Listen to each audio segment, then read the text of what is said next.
podcast, de modo geral.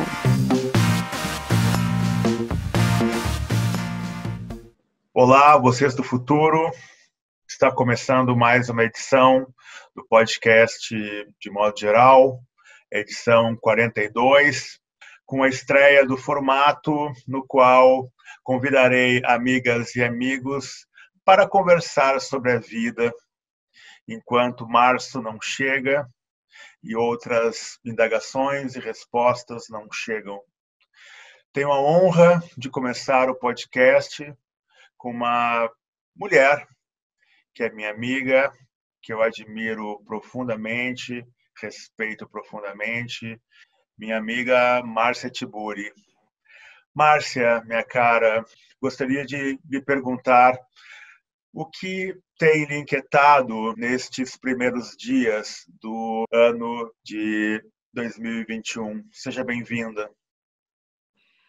Oi, Paulo, querido, que bom te ouvir, que bom conversar com você, que alegria, pessoalmente falando, que honra, publicamente falando. É uma alegria imensa e uma honra estar com você nesse podcast, que é um projeto super bacana.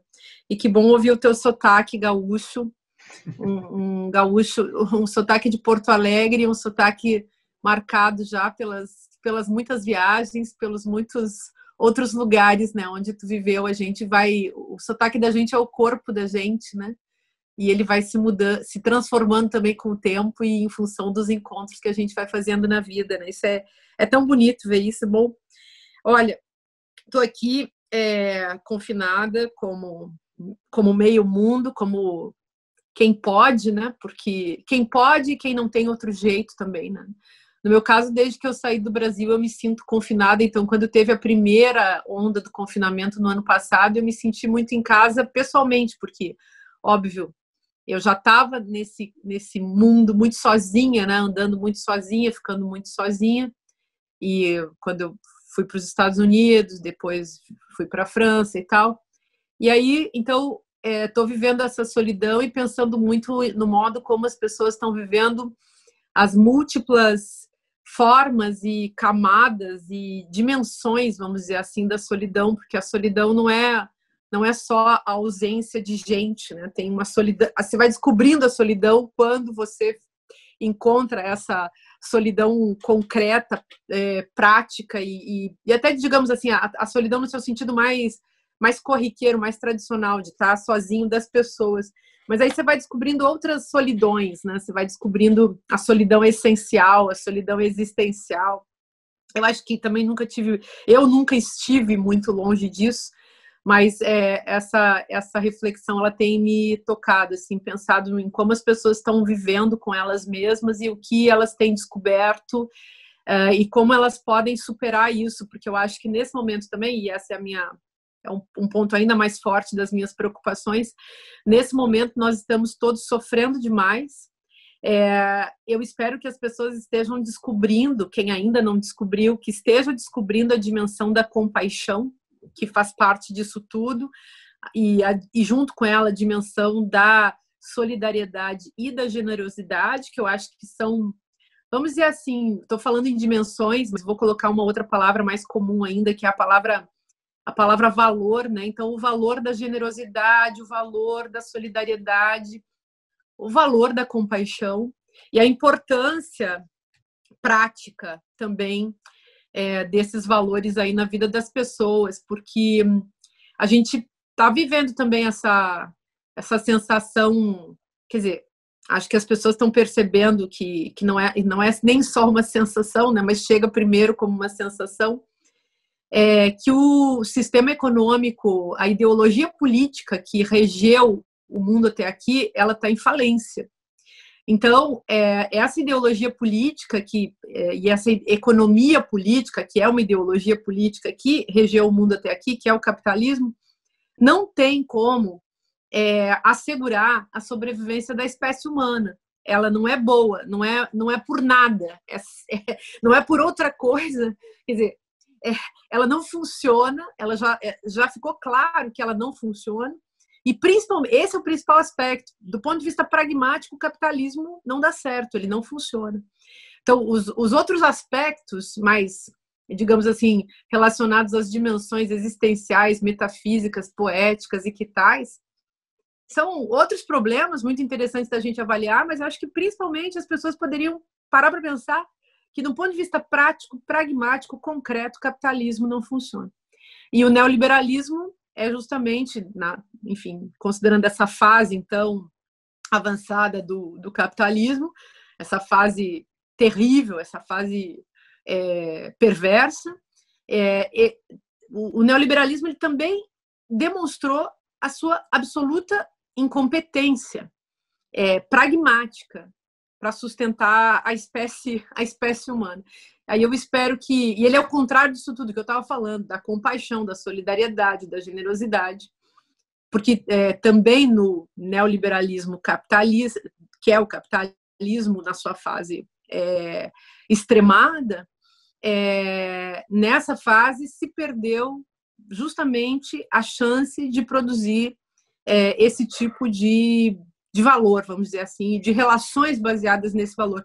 Então, para mudar a nossa cena, a gente vai ter que mudar a objetividade do contexto econômico-político e a gente vai ter que mudar também a nossa subjetividade, orientar o nosso modo de ser para esses valores da compaixão, da solidariedade, da generosidade, que são o contrário, enfim, desse neoliberalismo, desse capitalismo na sua fase exacerbada, que é o neoliberalismo. Essas são as minhas preocupações agora, e eu tô vivendo aqui, tentando sobreviver como posso, como todo mundo, e preocupadíssima com todo mundo, e vendo tanta gente morrer, e vendo tanta alucinação, tanta loucura, tanto sofrimento psíquico e físico, e ao mesmo tempo tanta maldade da parte dos governantes, da parte de pessoas também que não são governantes, mas que apoiam os piores regimes, que apoiam o fascismo.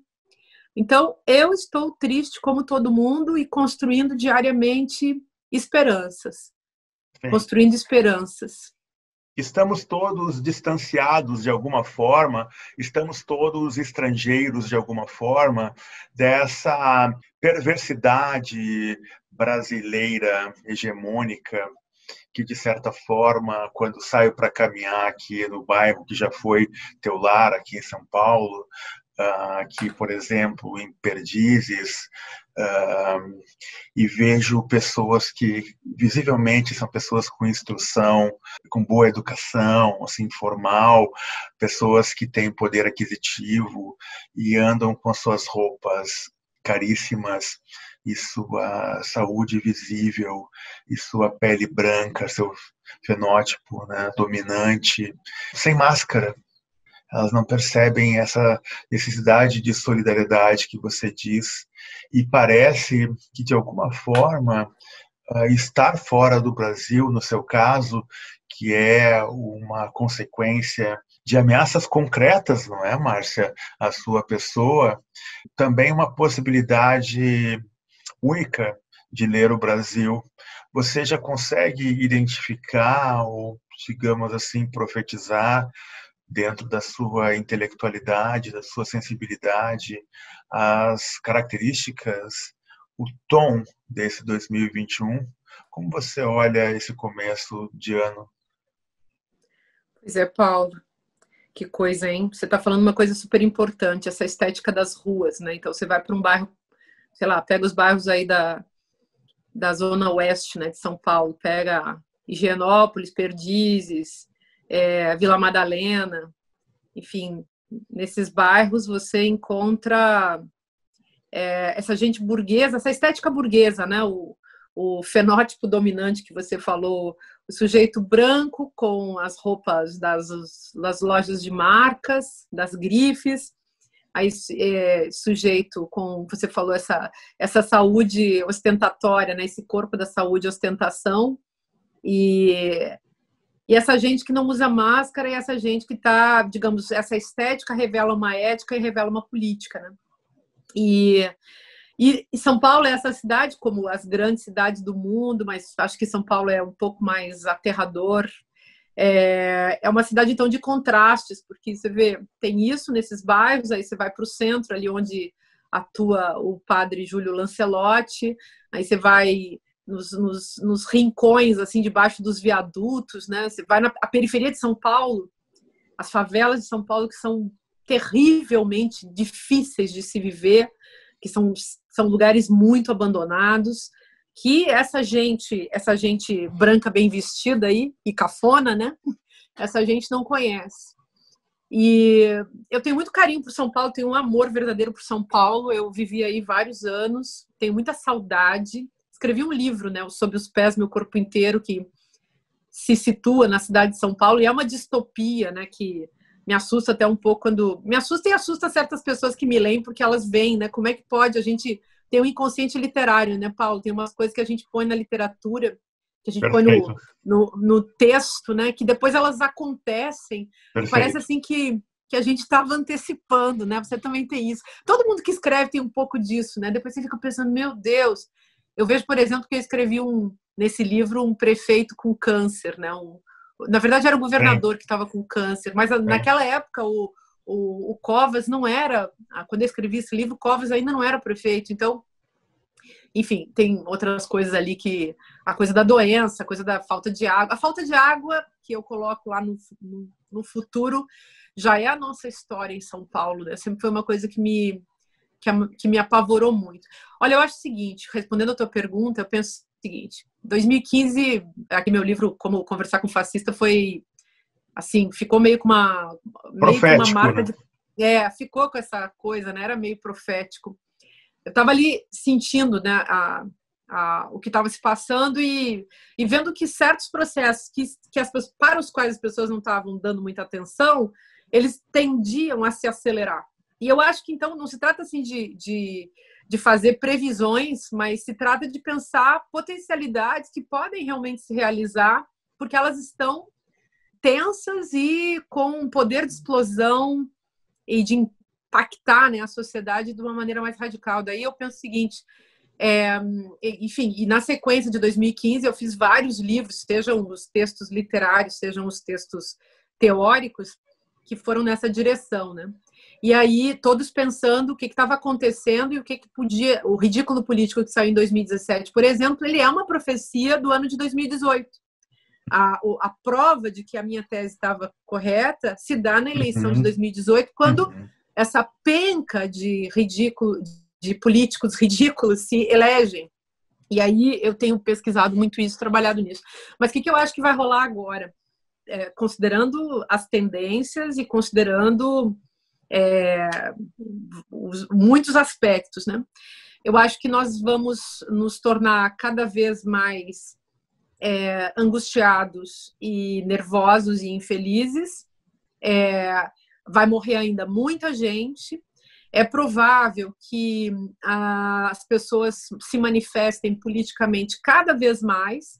E isso não estou falando por ter uma bola de cristal, eu estou falando porque, inclusive, eu participo de vários coletivos e acompanho vários movimentos e várias movimentações na sociedade civil.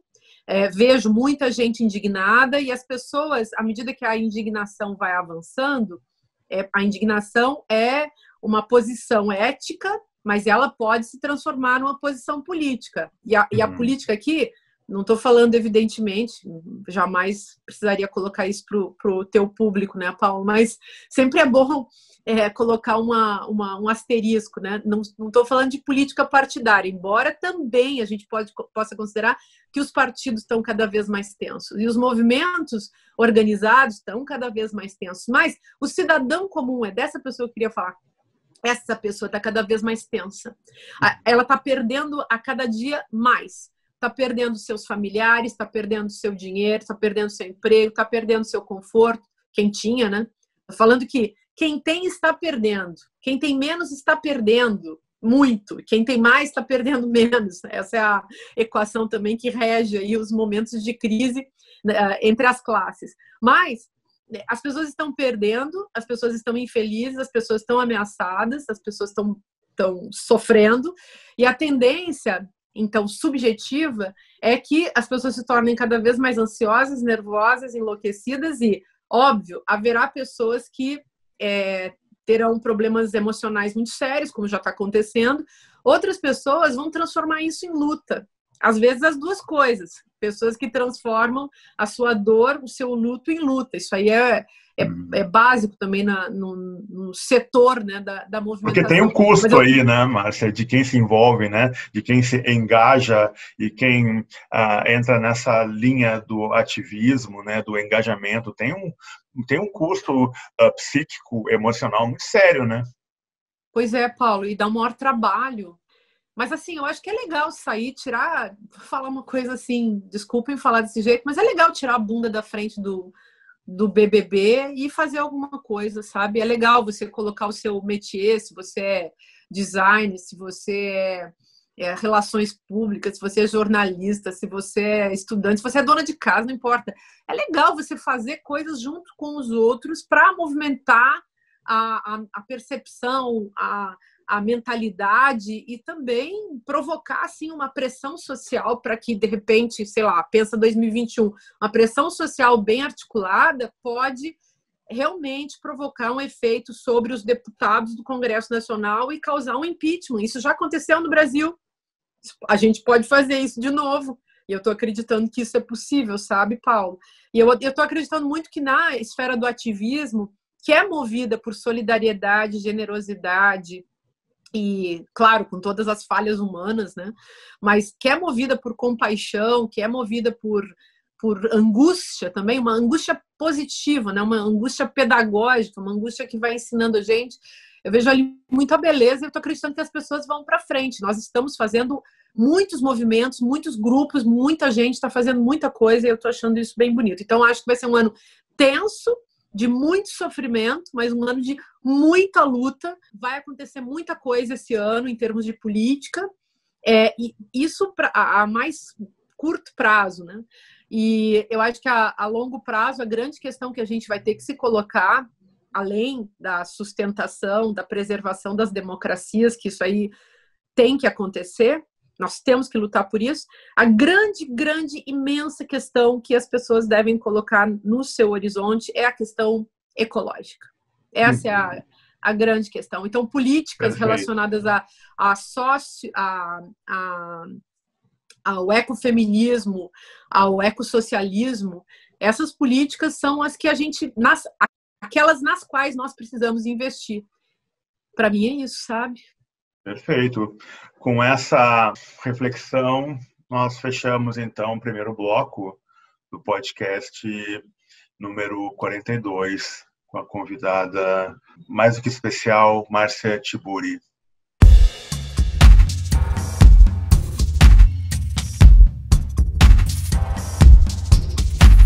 Podcast, de modo geral.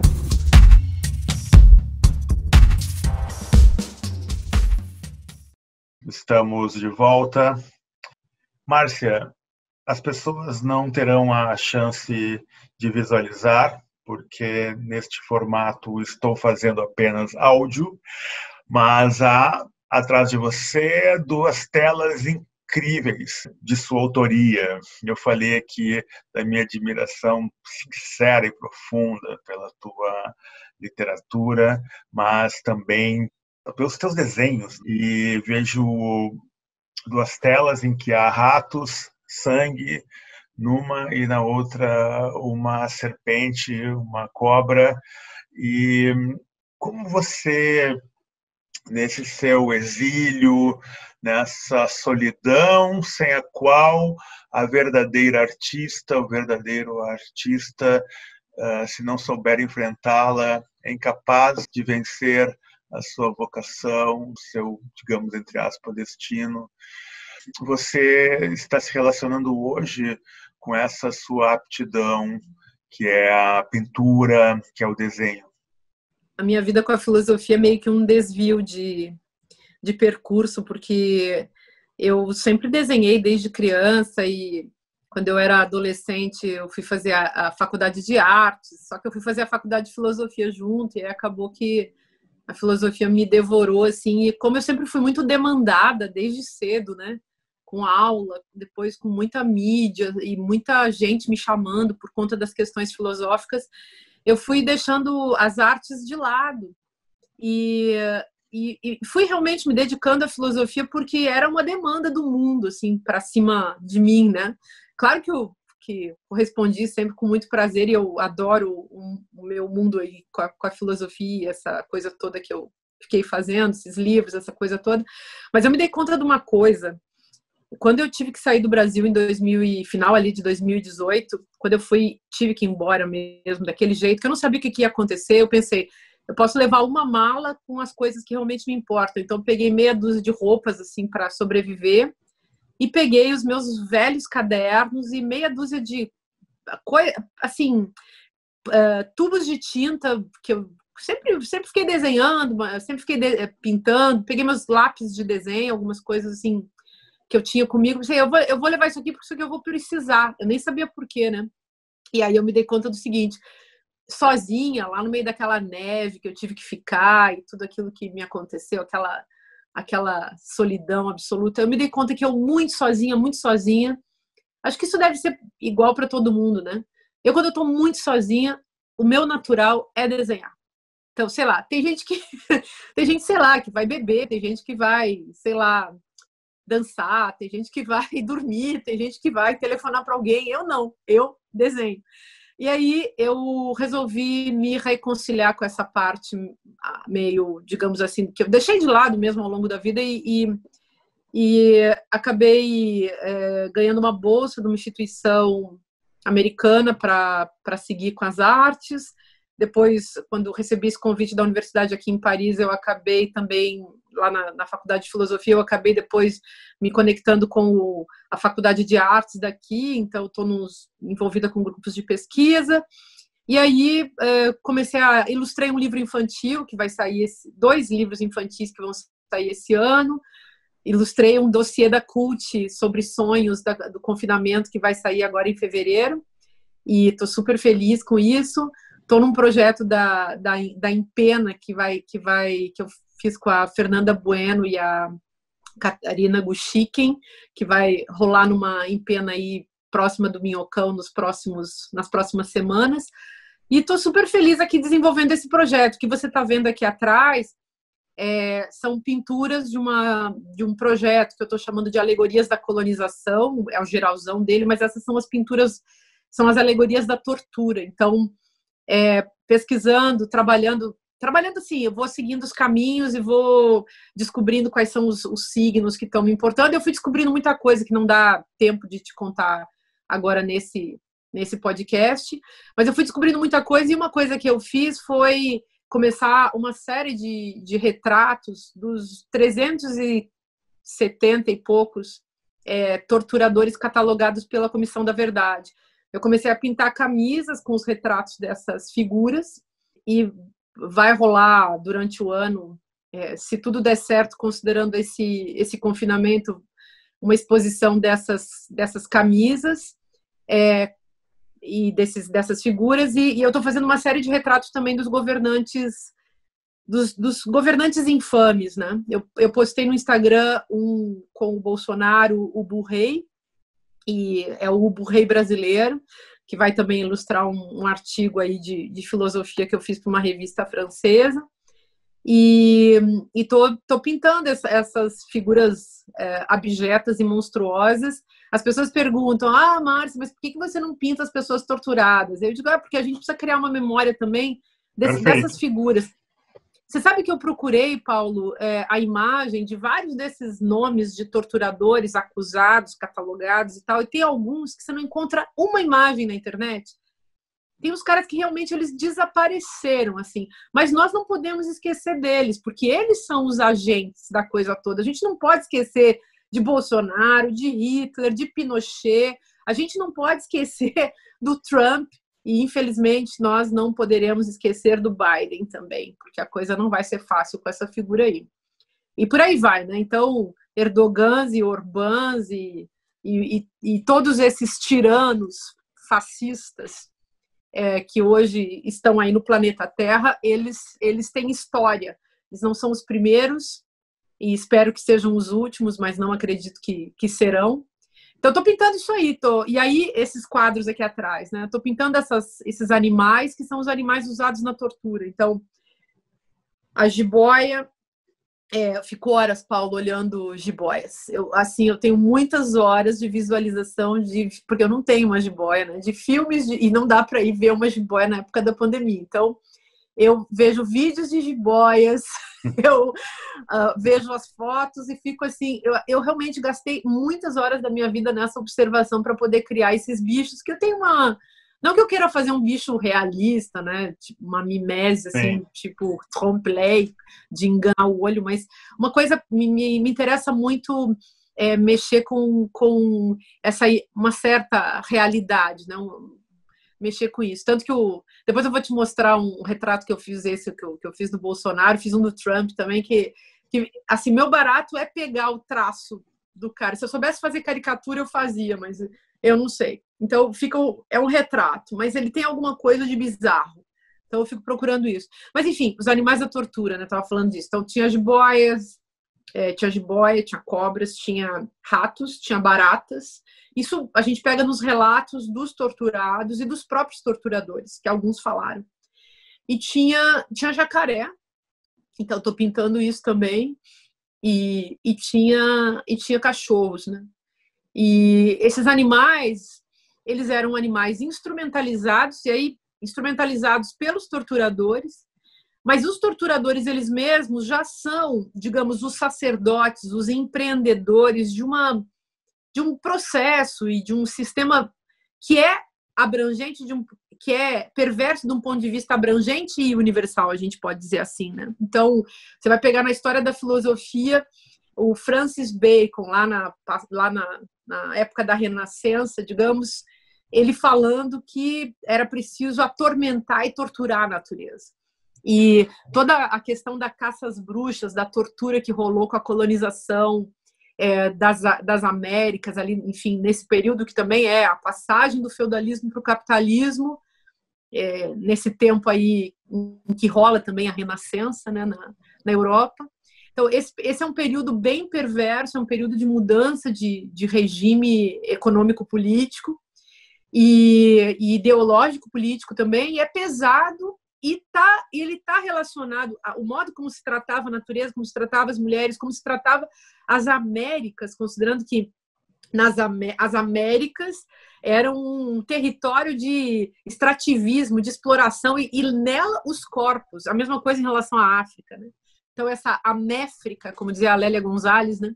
Essa améfrica e indígenas, pessoas escravizadas, né? Trazidas do continente africano para esse lugar, todas com seus corpos explorados, as mulheres com seus corpos explorados, e as mulheres na Europa sendo caçadas, né? Como a Silvia Federici, né, demonstrou muito bem no seu Caliban e a Bruxa. Então, as bruxas sendo caçadas, as Américas sendo exploradas, sendo inventadas, né, e exploradas e sacrificadas, né? O grande genocídio da história é o genocídio das Américas, né? Ameríndio. Sendo que esse nome também, eu estou falando aqui esse nome porque é didático, porque hoje em dia os grandes movimentos de revolta já não estão mais falando em América, nem em América Latina. Os movimentos estão falando em Abya-Yala,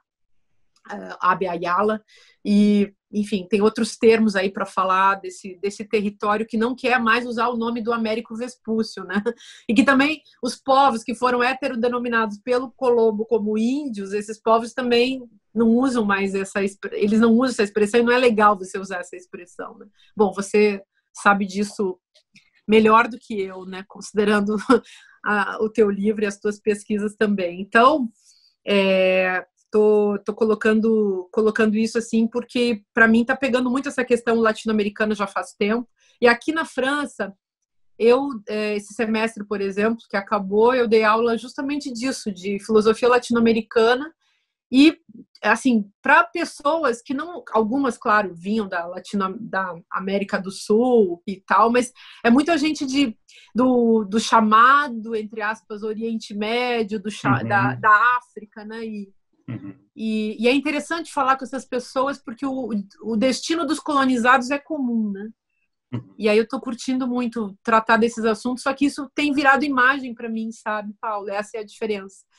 Que antes era uma coisa que tudo virava sujeito predicado, né? E agora as coisas estão voltando, né? A virar imagem, é um outro universo. Eu estou entregue a ele.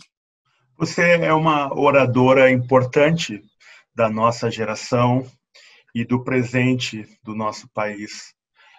E essa retórica crítica que você encampa, de alguma forma, ela se dilui, eu imagino, numa imersão como essa, nas artes plásticas, no desenho, na pintura. Você, de alguma forma, hoje se renova? Você lê esse momento como cura, como reflexão? Como você lê a Márcia Tiburi desse começo de 2021, minha querida Márcia Tiburi? Querida, você usa umas palavras bonitas. A palavra cura, todos nós estamos buscando isso. Talvez a gente precise produzir hoje uma cura coletiva, universal. E aí a imaginação a imaginação é uma operação de cura. Só que a imaginação também tem sido devorada e explorada Sim. e maltratada pelo capitalismo. Então, nós artistas, escritores, enfim, gente que pensa, gente que está preocupada, né? Gente que pensa, quem é artista em qualquer lugar da sua produção, não estou falando do artista famoso, nem do artista Sim. conhecido, estou falando dessa relação com a imaginação, com a faculdade de produzir imagens, né, nas mais diversas instâncias. Então, quem saca o procedimento da imaginação sabe que ela é curativa e mais, que ela é revolucionária. E a gente sabe que a nossa condição humana depende da gente ser capaz também de assegurar espaço para a imaginação. Quer dizer, a civilização que a gente conheceu até aqui foi uma civilização da imaginação, da criação. Sempre em guerra, claro, com os dogmatismos, com as explorações, com as ideologias. Mas a gente precisa disso. Eu tenho acompanhado muito, assim, buscado Eu vejo muito pouco cinema, sabe? Eu não tenho paciência para o cinema comercial, assim, muito raro. E eu, com todo respeito, tendo a ter muita preguiça e botar muito defeito. Mas eu tenho curtido muito um cinema, digamos, um cinema fora desse território, né? E o cinema é uma arte muito, como toda arte, aliás, né, gente? É uma coisa muito perigosa, porque também devora a imaginação. Mas eu tenho descoberto um cinema que faz avançar a imaginação. Então, essa é a potência da arte, né? Você pode ter uma pintura que, digamos, corrobora, que sustenta, que assina embaixo a ideologia, e você pode ter uma pintura e um desenho e uma, enfim, produção visual, audiovisual, cinematográfica, na dança, na performance, etc., que rompem com isso, né? Você pode ter uma música que assina embaixo do status quo e uma música que rompe com isso. Então, eu estou interessada nessa produção de imaginação que não se deixa devorar pela indústria cultural e que é, enfim, abertura de portal, vamos chamar assim, portal na nossa alma, né? Portal na linguagem. Essa é a produção do espírito. Eu estou falando de espírito num sentido bastante genérico, né? E num sentido filosófico, né? Dá para a gente dizer, na produção de uma cultura carregada de esforço de sentido, né? Para mim é bem importante fazer isso. Agora, um outro negócio assim, que eu acho legal, Paulo, para mim, que eu penso muito enquanto professora de filosofia mesmo. A filosofia não é um texto, né? Filosofia não é só um texto. Você pode refletir, você pode pensar o pensamento quer dizer, a gente pensa pensamento quando a gente pensa linguagem, quer dizer, quando a gente faz metalinguagem. O que é a metalinguagem? É o pensamento da linguagem. Então, pensar a linguagem sobre a linguagem, nesse desdobramento é que nasce a reflexão. E aí, eu fico pensando muito assim, rola sim, porque se a filosofia é uma estrutura proposicional, você pode fazer isso, fazer filosofia, entre aspas, né, chamando a coisa ainda de filosofia. Você pode fazer isso com cinema, você pode fazer isso na pintura, você pode fazer isso. Eu curto, por exemplo, eu que curto filosofia como uma coisa aberta, como um diálogo aberto com todo mundo. Óbvio que o comparativo mais claro com isso, em termos de artes visuais, é a arte de rua. Então, para mim, é uma alegria poder fazer. Estou começando agora, né? Meu primeiro experimento aí com essa galera das empenas aí de São Paulo. Mas é isso, praticamente isso. Se você fazer filosofia publicamente com o povo, é fazer arte de rua. Por isso que eu escrevi uns textos que tem gente que fica indignado comigo, enfim, gente careta, né? Eu escrevi uns textos explicando ou fazendo a filosofia da pichação. Porque não se trata só do grafite, se trata também de entender as manifestações artísticas e linguísticas das ruas. E para mim isso é super, super forte. Bom, mas para fechar, eu acho que a gente tem que cuidar de preservar a imaginação. Então, a literatura é uma arte que tá mal, né? Tá sendo massacrada pela indústria cultural, pela indústria digital, enfim, por essa linguagem que está cada vez mais encurtada pela internet, né? Tem uma opressão sobre a nossa possibilidade de inventar a narrativa, né? Como se ninguém mais se interessasse. Óbvio que por mais que você possa escrever para você espera leitores, você espera gente que te acompanhe no processo, né? Cada vez que a gente escreve um livro, eu não sei, mas pelo menos para mim, assim, eu espero dar a mão às pessoas, eu espero criar novos companheiros. E eu acho que é isso, sabe? Então a gente precisa preservar isso, não tá fácil preservar isso, mas para preservar isso a gente tem também que recriar isso. Por isso eu tô faz anos assim que fiquei dando tanto curso de oficina literária pra gente acompanhar a literatura. Nem todo mundo que faz curso de oficina literária, por exemplo, vira escritor ou quer virar escritor. Tinha muita gente que só queria ficar perto de gente que curte a palavra, que curte a poesia, que Perfeito. Curte a narrativa, né? Verdade. Então, para mim é isso. Porque é uma troca, né? É uma espécie de encontro de ecos que isolados não preencheriam a existência, como o encontro acaba preenchendo. Então, nesse sentido, eu, como leitor, encantado que sou pela sua ficção, eu queria te dizer uma coisa que, de certa forma, eu já te falei uma vez quando conversamos lá em Porto Alegre há muito tempo. Eu me sinto, Márcia, não pela tua praxis, sabe?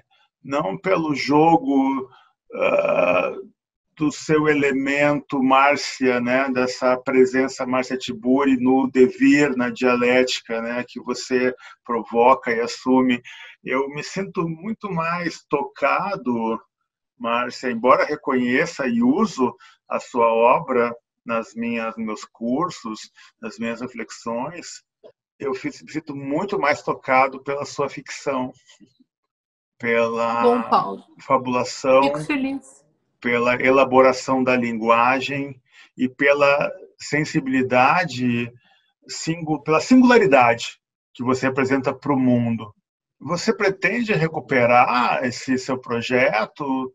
Ou, digamos assim, a demanda política, social, o engajamento que passou a ser incontornável para todos nós, né, a partir de 2013, eliminará ou eliminou esse espaço na sua vida? Como está hoje a Márcia Tiburi, escritora de ficção? Querido, eu fico tão feliz de Você é um amigo tão querido e você é um amigo tão amigo. Eu fico tão feliz de ouvir você falando assim do meu texto literário, sabe? Porque acho que precisa a gente ser muito sensível mesmo para a gente curtir literatura hoje e para a gente estar atento ao que as pessoas estão produzindo. Também gosto muito do teu texto e acho que esse é um lugar muito especial, né, da construção de uma vida, né, o lugar onde a gente constrói a nossa literatura. Eu vi a minha literatura aí se modificando ao longo do tempo e agora eu estou escrevendo, assim, eu nunca fico muito preocupada de quando que eu vou terminar os livros que eu estou escrevendo, né, os livros de literatura, porque os de filosofia eu fico bem preocupada porque eles têm um propósito muito claro, que é um propósito de guerrilha conceitual. Então, os meus livros todos, eles visam fazer uma filosofia da cultura brasileira e uma filosofia contemporânea. São instrumentos, né? E eles visam a comunicação com as pessoas mesmo, sem perder a elaboração epistemológica. Então, assim, como que você produz epistemologia com todo mundo? É muito isso. Então, tem uma coisa de... E tem em função da produção, do jeito mesmo, da produção conceitual, da produção da linguagem que está implicada nos livros de filosofia, eu sei que eles nascem rápido, né? Quer dizer, eu sento e escrevo, demora um ano escrevendo, mas eu sento e escrevo, porque eles implicam um tipo específico de pesquisa, um tipo específico de texto, e eu sei fazer o negócio ficar inteiro, claro, dentro dos meus limites, né? Mas o livro literário, os meus romances, eles são outra viagem, e eles têm outro propósito. E eu sou muito feliz com os livros que eu escrevi, por mais que eles não tenham tido o sucesso, entre aspas, que os livros de filosofia tiveram. Mas eu escreveria de novo esses mesmos livros. E agora, Paulo, eu estou escrevendo 3 livros ao mesmo tempo, 3 romances. Só que eu vou escrevendo no tempo desses romances. Então, eu estou achando, inclusive, que eu não vou mais usar o meu nome nesses romances, porque eu acho que o meu nome e a minha pessoa tem prejudicado a minha literatura.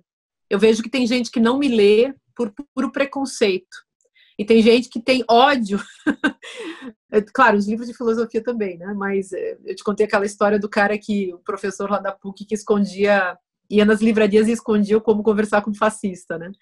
Mas mas isso é uma espécie, desculpa, Márcia, isso é uma espécie de consagração, é uma espécie de, sei lá, prêmio, porque poxa, você é uma intelectual, você é uma artista, você incomodando essas pessoas é um êxito, né? Eu sou um elefante, Paulo, que incomoda muita gente, cara. Cara, então tem essa história muito ruim. Tu sabe assim, que lá em Portugal, um jornalista muito atento, quando saiu agora o Marrom e Amarelo lá em Portugal, ele tirou uma foto do Habitante e do Marrom e Amarelo. E ele botou na legenda embaixo, ele botou assim, um Paulo Scott incomoda muita gente, 2 Paulo Scott incomoda muito mais. Então é isso, né? Mas, isso bom aí. Que somos assim, somos, né? os elefantes. Somos os elefantes. Putz, então já somos 2 elefantes só nesse podcast. Deve ter bastante elefante nos escutando aí também. É isso, né? A gente fica incomodando com alguma coisa. Às vezes é incomodar também, Paulo, com o simples fato de você existir, de você ter feito uma obra, porque tem um elemento mal elaborado na cultura brasileira. Eu sempre digo, um dia eu vou escrever um livro inteiro sobre isso, embora eu já tenha escrito um livro com várias reflexões e capítulos sobre esse assunto, que é o Olho de Vidro, que saiu em 2011 lá. Tem os capítulos sobre a inveja, mas um dia eu vou fazer um livro inteiro só sobre a inveja. Que a inveja é muito mais complexa do que a gente pensa aí na vida vulgar, né? Mas, de fato, eu estou escrevendo 3 romances, não sei quando que eu vou concluí-los. 2 deles estão bem conclusos, assim, estão mais perto de sair, mas eu te garanto, cara, é muito provável que eles não saiam com o meu nome. E, de vez em quando, criam os pseudônimos, assim, seja para me divertir, seja para fazer um experimento também literário. E a Helena Schopenhauer Borges, por exemplo, que foi uma poeta que eu criei, eu tive um Twitter dela durante um tempo, E eu me lembro assim que eu parei com a Helena, porque muita gente começou a acreditar que a Helena de fato existia. E aí um dos livros que eu tenho vontade de escrever na vida é A Verdadeira História de Helena S. Borges. E você tem cara de Helena, Márcia. Você tem cara de Helena. Pois é, então, sei lá, essa Helena Schopenhauer, ela me causou muitas alegrias e me deixou muito perplexa. Mas eu escrevi as poesias dela, né? E era um exercício para mim, numa época, enfim, que a gente estava fazendo o que queria na vida, né? Do jeito que dava. Também a gente é dessa geração, né, Paulo? De uma geração enfim, que viu um Brasil lá em que a gente viu, era um outro Brasil, né? Quando a gente surgiu, assim. A geração e agora a gente tem... da redemocratização, né, Márcia? Pois é. Ou da suposta. A gente foi dessa... Pois é, mas a gente viveu essa respiração que foi boa e agora a gente está sem ar, tendo que correr atrás dos tubos de oxigênio, que são uma metáfora, né, do estrangulamento nacional, né? Mas a arte salva. Eu acho que é o grande recurso, assim, e eu acho que as pessoas precisam se conectar com isso e sair do espectro do delírio da indústria cultural. Isso é um assunto que a gente não pode esquecer no nosso cotidiano. Falar uma coisa aqui que talvez soe antipática, mas, assim, eu fico muito triste de ver as pessoas tão dominadas pela televisão no Brasil, sabe?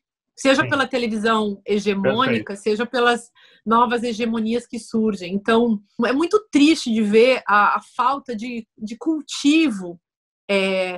Claro, tem muita coisa bacana que surge, né, óbvio, né, nas várias frentes da cultura.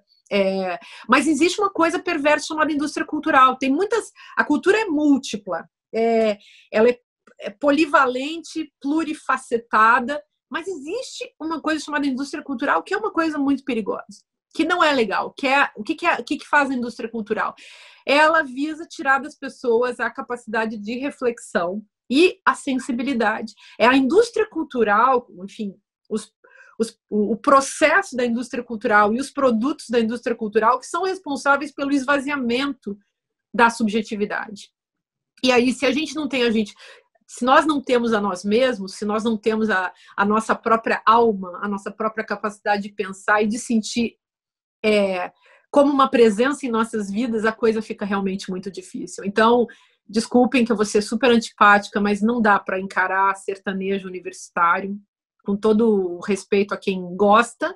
Eu respeito as pessoas, mas eu não consigo respeitar eu consigo respeitar qualquer coisa, evidentemente, mas eu não consigo considerar que essas formas perversas, criadas de cima para baixo, com o objetivo de cancelar a capacidade de pensar, sejam coisas boas para as pessoas nesse estágio da nossa história e na profusão com que eles aparecem, sabe? Então, assim, todo carinho por todo mundo, mas, assim, gente, larguem o BBB, sabe? Parem de ver televisão, parem de assistir esse mundo de Netflix todo o tempo. Vai ler, pelo amor de Deus, gente, vão ler livros, vão conversar com pessoas, vão estudar. É muito fundamental que a gente chame as pessoas para isso. Vão tentar aprender. Eu tô sempre fazendo isso, é meu esforço, tentar aprender com as outras pessoas. Mas, assim, não com standards, né? Com padrões pré-estabelecidos. A gente precisa romper com isso. E romper com isso implica romper com as estruturas de produção subjetiva do capitalismo. Porque a indústria cultural só serve para produzir corpos capitalizados, mentes capitalizadas, linguagens capitalizadas no sentido de capitalistizadas, né? No sentido de formatadas pelo capitalismo. Você sabe que um dos integrantes do podcast, de modo geral, é o Mauro Damer, que foi editor da MTV, e ele que criou aquele slogan, né? Desliga a TV e vá ler um livro, e que se espalhou por todas as MTVs do mundo. Nessa questão do soft power, você está na França, né? O próprio Napoleão percebeu isso, porque Napoleão ele conquista territórios pela arma, pela força, mas ele percebe que há um elemento cultural necessário, que a conquista vem pela cultura. E o próprio Código Civil francês, que é um marco pós-direito romano, que abre, digamos, toda uma idade, uma nova geração de pensar juridicamente, vem de uma iniciativa do Napoleão. Ele pega Thibaut ali e os acadêmicos e diz: eu quero um código. Não, mas não tem como fazer o código. Os romanos tentaram e a resposta do Napoleão é: eu quero um código civil. Vocês vão fazer um código civil. Então, essa questão cultural hoje, quando se fala em guerra híbrida hoje, que é um termo super da moda, você percebe quando você retroage para ler a forma como Hollywood, né, produz esse encantamento no mundo inteiro, né, no jeito americano, da democracia americana, da liberdade americana, da ética salvadora americana, você vê que não são apenas as armas. Aqui na América Latina, basta ir para a Argentina, para o Chile, Uruguai, que é colado em Porto Alegre ali, né, Márcia? Você vê claramente o desdenhar deles em relação aos brasileiros, porque se tem um povo, um território, mentes onde funcionou essa estratégia de dominação norte-americana, foi no Brasil. Nós somos encantados, né, com o que você diz muito com precisão perfeita, né? Quer dizer, esse standard que nós respiramos e nós replicamos aqui no Brasil. O próprio Porto Alegre, né? Você falou agora do sertanejo, sertanejo o quê? Universitário, né? Você vê o quanto é ridículo Porto Alegre quando a gente fala de rock and roll, né? Esse jeito gaúcho de desdenhar do samba, do pagode, do funk carioca, da cultura brasileira, e nós somos um clone podre de um rock inglês, isso é patético. Então, mas aí qual o problema também que eu vejo? Que essa guerra cultural, ela é uma orquestração, hoje está sendo usada pela extrema-direita, foi usada pela extrema-direita desde, pelo menos assim, com força mesmo, a partir de 2013, né? 2014 começou a ficar muito tenso, 2015, aquela preparação toda bizarra para o golpe de 2016, depois, enfim, o avanço aí dos fascistas em 2016, 2017, 2018, até, enfim, agora o Brasil está quase, só falta um decreto, né, do Reich, né? Alguma coisa assim. Então, só falta esse fascismo que era em potencial se organizar, porque ele já é um fascismo de Estado e só falta ele se organizar de maneira formal. Acho que não vai chegar, espero que não chegue a tanto, né? Mas acho que não vai. Mas de qualquer maneira a gente está vivendo essa guerra cultural, sim. E essa guerra se organiza na forma de numa imensa hipnose. Há uma hipnose sobre as massas que é lançada de cima para baixo mesmo, com essas frases feitas, e tem toda uma artilharia e toda uma transmissão, enfim, uma difusão, né, que faz essa coisa pegar mesmo nas consciências. Isso também é a dimensão da indústria cultural. Essa guerra híbrida também é, digamos, a indústria cultural que explodiu, que perdeu a vergonha, né, de que já não precisa mais se fazer como soft power, vai se fazer como power absoluto, né? Agora, sim, uma coisa que eu fico pensando todas as nossas manifestações culturais, elas são bem-vindas, desde que elas sejam manifestações autóctones e liberdade de expressão das gentes, dos povos. Mas a indústria cultural não é isso, gente. A indústria cultural é a armação do capitalismo em relação a isso. Então, é outro jogo. E é tão chato a gente pensar, quer dizer, a crítica, eu acho, vai por aí, falando do jeito que fica fácil de entender, né? Eu acho que se a gente pensar que qualquer discriminação cultural é ruim, discriminação cultural é uma coisa, gosto, que é uma formação cultural que tem a ver com as classes sociais e com as classes culturais, é outra. Com classes intelectuais, enfim, quem leu aquele livro do Bourdieu, do Pierre Bourdieu, que se chama A Distinção, vai lembrar, né, desse tipo de argumento. Então, quer dizer, o gosto, ele forma, ele vem de uma classe social, de uma classe cultural. A classe social e a classe cultural não necessariamente se confundem. Quer dizer, você pode ser de uma classe social explorada, mas ser de uma classe cultural dominante, sofisticada. É possível que isso, e é comum que isso aconteça, até. Por quê? Porque se você tem a sua, sei lá, eu penso, por exemplo, o congado, sei lá, pensa as festas populares, são muito sofisticadas, cara. Você vai pensar nessa produção cultural dos povos, né, dos grupos. É uma coisa muito sofisticada. E, quer dizer, não é porque o cara é rico e consegue ver um concerto, sei lá, em Nova York, pegando um avião aí em São Paulo, que ele é um sujeito sofisticado culturalmente. Ali ele pode estar vivendo, sei lá, a experiência da música de Rachmaninoff, sei lá quem. Ele pode estar vivendo essa experiência de ouvir um Debussy ou coisa parecida como uma pura e simples demonstração e ostentação para dizer, eu faço parte dessa classe cultural. Como tem muito colecionador de arte que faz isso, né? Colecionador de arte que bota uma pintura na parede só para dizer, paguei tantos dinheiros por isso. E pode ser o sujeito mais vil e mais tosco do ponto de vista da sua sensibilidade, mas ele consegue bancar a parecer, né, de uma classe cultural, quando na verdade ele é só de uma classe social abastada. Ele só tem dinheiro, né, mas ele não tem o espírito da cultura, né? E aí, quer dizer, essas coisas são todas hiper complicadas, mas eu diria assim, qualquer um de nós precisa ser aberto. Isso não quer dizer que a gente precise ter o gosto do outro, mas a gente precisa respeitar a cultura do outro. Eu posso não gostar de música dodecafônica, ou de funk, ou de sertanejo universitário, mas eu tenho que respeitar isso. No caso do sertanejo universitário, como é indústria cultural, eu gostaria de saber se existe, que eu ainda não estudei, não investiguei, se existe um sertanejo universitário que não seja indústria cultural. Então, também ressalvo, né, que é possível, vai que, né? E aí eu não estou falando isso assim, eu acho que a gente não deve falar disso assim não é um desdém por esse tipo de artista ou por esse tipo de música. É simplesmente uma análise crítica da função que esse tipo de musicalidade tem na vida das pessoas.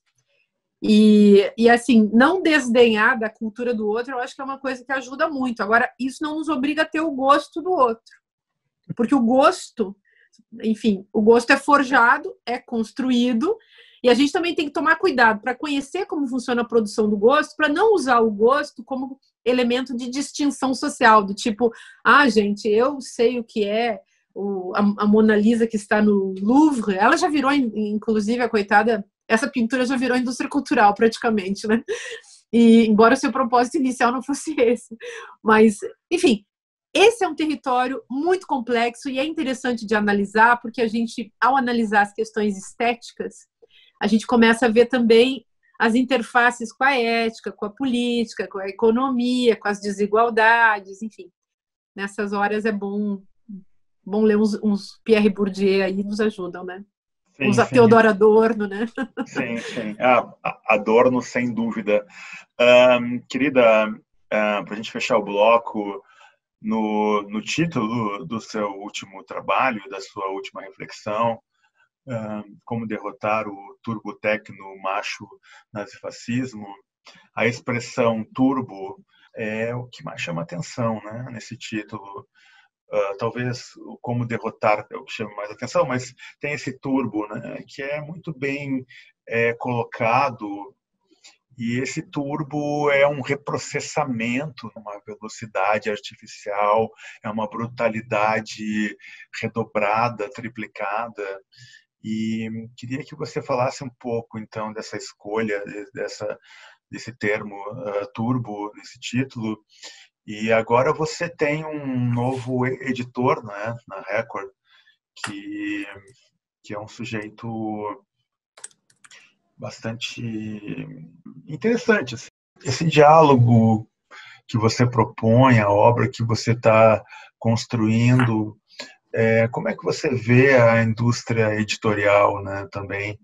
Então, queria que você falasse dessas duas coisas para a gente fechar o bloco. Tá bom. Paulo, pois é. Então, na Record, minha editora é a Lívia Viana. E ela querida.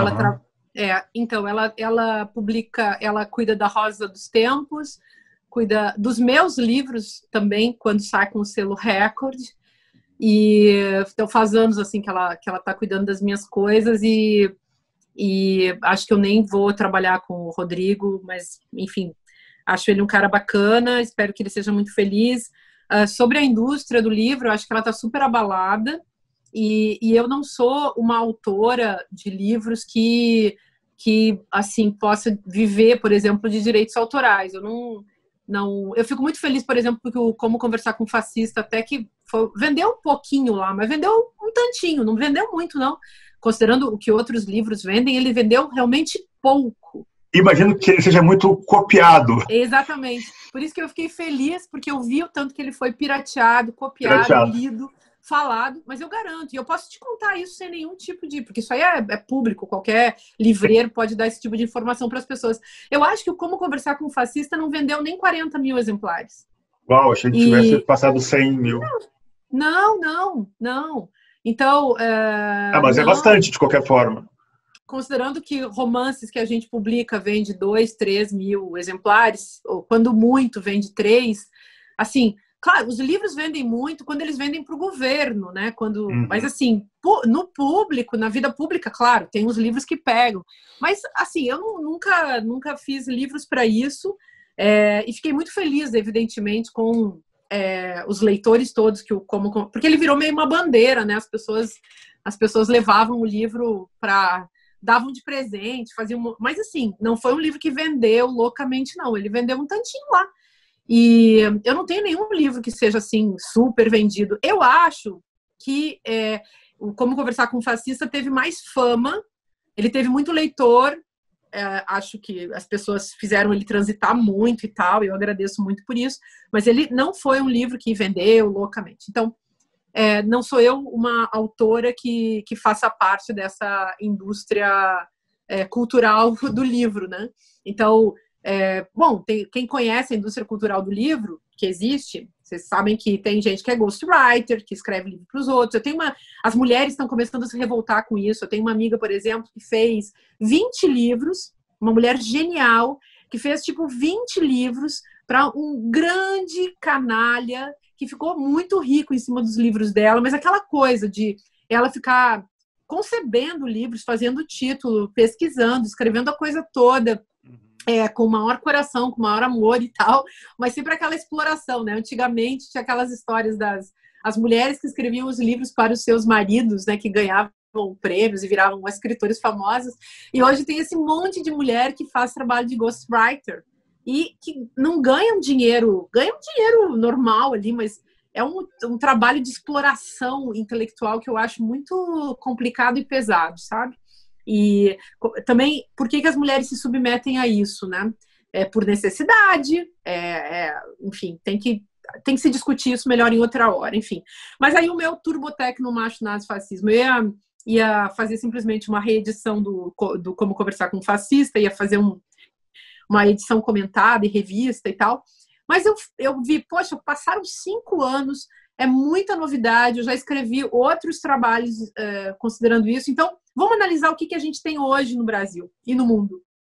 E como esse livro o Como Conversar com um Fascista, ele saiu na Espanha, ele vai sair em inglês também, e eu tinha a edição da Espanha saiu mais ou menos parecido, porque foi em 2017 que ele foi traduzido, saiu em 2018, mas esse em inglês eu tive que fazer muitas modificações para adaptar a nova época, para atualizar. Aí eu acabei também pensando, vou fazer em português aqui uma versão nova, e acabou saindo outro livro. Bom, o que é o turbo? O turbo é isso aí que você falou, é a velocidade da coisa. Então, para mim, a grande tese assim, que estrutura esse livro é que o fascismo de hoje, ele é monstruoso, ele é teratológico, daí o nome do livro, né? Turbo, tecno, majo, nazifascismo. Ele não é só um fascismo, ele é um nazifascismo, porque ele tem marcas nazi. O machismo, você viu ali naqueles capítulos naqueles capítulos todos sobre a histeria machista, o uso dos códigos machistas para fortalecer essa perspectiva fascista. Então, qual é a estética do ubu rei, do macho histérico, né? Que está muito presente na política, na cena política brasileira. A característica de mídia fascismo, né? Que é esse caráter também digital, tecnológico. E o caráter turbo vem justamente dessa diferença entre o nosso fascismo monstruoso de hoje, com todas essas turbinações, e aquele fascismo de 100 anos atrás, do Mussolini, do Hitler, que não tinha os incrementos técnicos, né, Paulo? Então, uma coisa é um fascismo na época do rádio e da televisão não, e do cinema ainda muito incipiente, a imagem técnica muito incipiente, as tecnologias da informação muito incipientes. Em 1950 surge a televisão. O fascismo, digamos, tradicional, histórico, ele é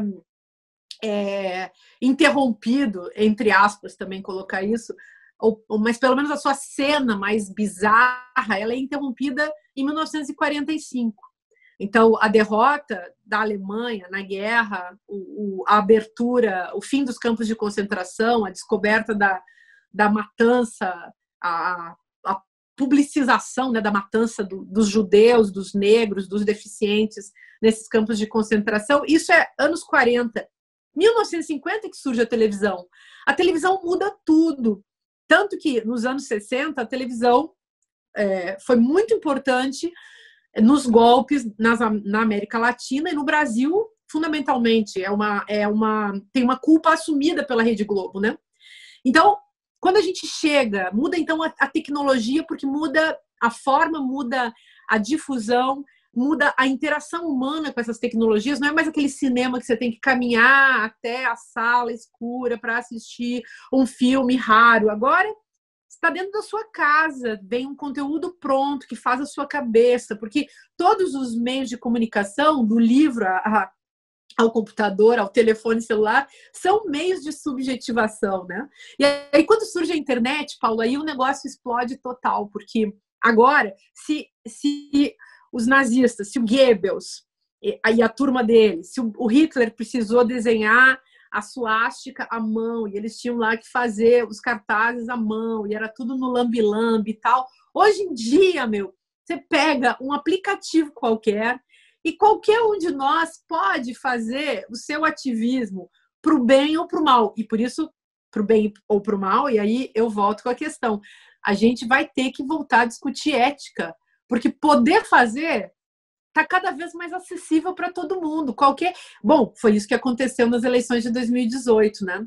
Os memes, a transmissão radical, alucinada de conteúdo falso, de desinformação, de mentira, de distorção, de fake news, foi uma coisa que fez vencer, né? Que fez um grupo de fascistas vencer a eleição. Então, eu queria nesse livro assim, mostrar isso, gente. Vivemos uma época em que a coisa se deu dessa maneira e agora é outra. E agora nós temos que, em função dessa superpotencialidade, dessa turbinação radical dos instrumentos, das possibilidades, das potencialidades, nós temos que voltar a discutir o que nós vamos fazer com isso. E aí vem a questão da ética de novo. E, para mim, esse livro remete a isso, né? Mas eu tinha um livro de 2014 chamado Filosofia Prática, de 2014, que já estava discutindo essas questões, levantando a questão da ética. O que nós vamos fazer uns com os outros, considerando o nosso cotidiano digital, o nosso cotidiano virtual. Ótima reflexão. Nós terminamos aqui, então, o segundo bloco do podcast e vamos para o terceiro bloco, onde pensamos figuras, pessoas, situações que dariam personagens protagonistas, antagonistas de romance brasileiro contemporâneo. Até!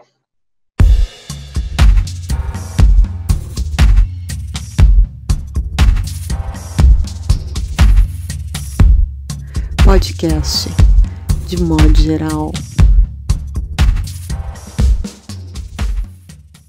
Voltando então com o terceiro bloco do podcast, eu perguntaria para você, Márcia, que boa personagem de romance você descobre a partir das idiosincrasias aí dos últimos dias, desse início de ano? Que pergunta, hein, Paulo? Olha, eu me inspirei muito nos últimos anos nos perversos do Brasil e escrevi um livro que tem 4 contos que se chama 4 Passos sobre o Vazio. E ali o narrador é um perverso, que é um funcionário de um sistema super bizarro, tipo funcionário de uma máquina. E a função dele é ficar catalogando a vida dos outros e enviando as pessoas para as piores situações. Então, ele é um voyeur perverso e que opera assim, uma espécie de laboratório. Agora, sim, então eu gosto muito de observar esses personagens horrendos, né, da nossa política. E, inclusive, num dos meus romances, eu estou usando... vou te contar isso, Paulo. Num dos romances, que é um romance sobre o exílio, eu estou usando justamente esses caras para construir personagens. Esses caras que são os políticos brasileiros e os vamos chamar assim, os agitadores fascistas. E eu estou querendo investigar, estou construindo personagens que têm uma vida sexual muito infeliz. Então, me interessa a sexualidade abjeta dos fascistas.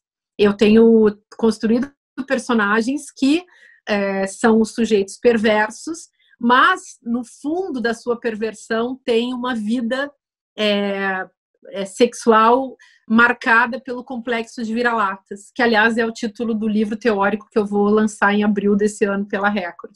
Mas então nesse romance sobre o exílio, a minha personagem, eu empresto para ela várias histórias que eu mesma vivi.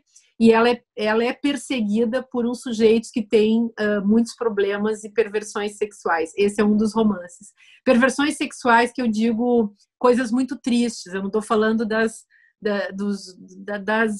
sei lá, fantasias das pessoas e curtições, as mais diversas. Enfim, a sexualidade também e a experiência sexual também é um espaço de criatividade, de invenção para quem tem uma vida feliz com isso. A imaginação também pode estar ali. Não é uma análise, digamos assim, crítica e enfim, que queira moralizar esse tipo de coisa, ao contrário, né? A sexualidade pode ser um meio de comunicação muito interessante, mas, por outro lado, há também a utilização, a vida infeliz, é isso que eu queria dizer, a vida sexual infeliz. Isso me interessa de trabalhar nos meus personagens. E aí, a base, acho que teórica disso é a psicanálise mesmo, sabe? Porque, assim, não tem como essa galera que não se encontrou com sua cabeça, com seu corpo, com seu espírito, essa gente que não se encontrou com o erotismo no sentido do Bataille, né? No sentido da Bell Hooks também, essa gente que não se encontrou consigo mesmo e com a própria dor, né? Então, essa gente também tem na sexualidade um sintoma e eu estou explorando isso. E, claro, eu descubro muita coisa da vida sexual das pessoas porque as pessoas adoram me contar coisas horríveis e as pessoas falam muito da vida sexual uns dos outros. Elas mentem muito também, mas isso tudo, quando você põe ali na ficção, pode ficar interessante.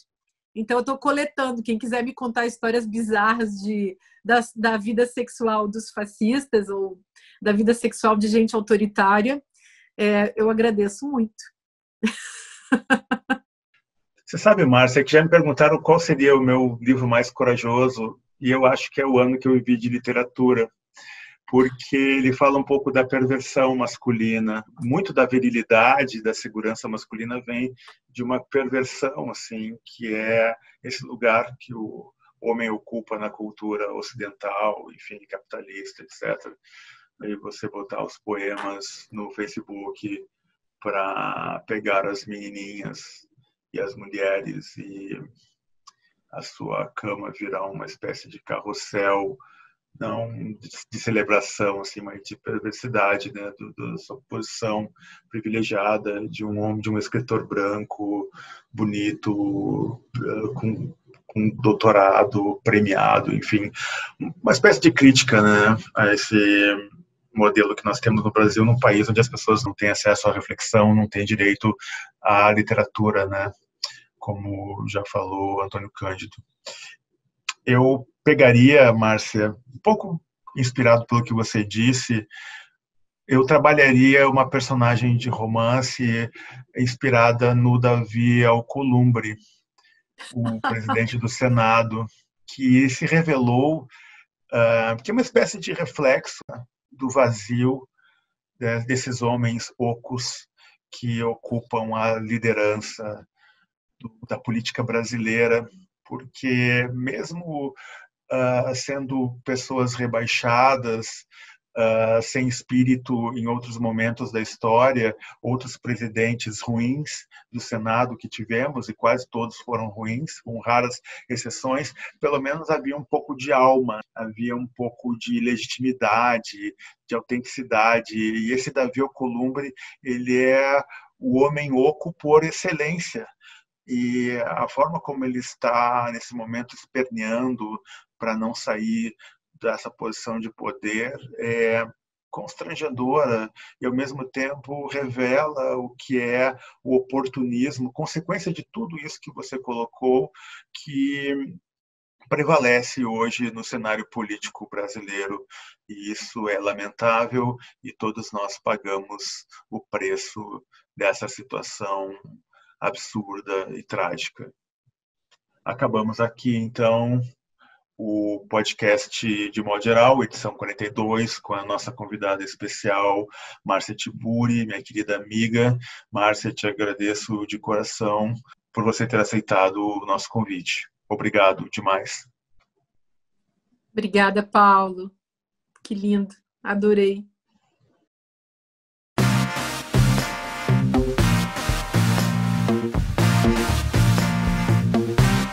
Podcast de modo geral.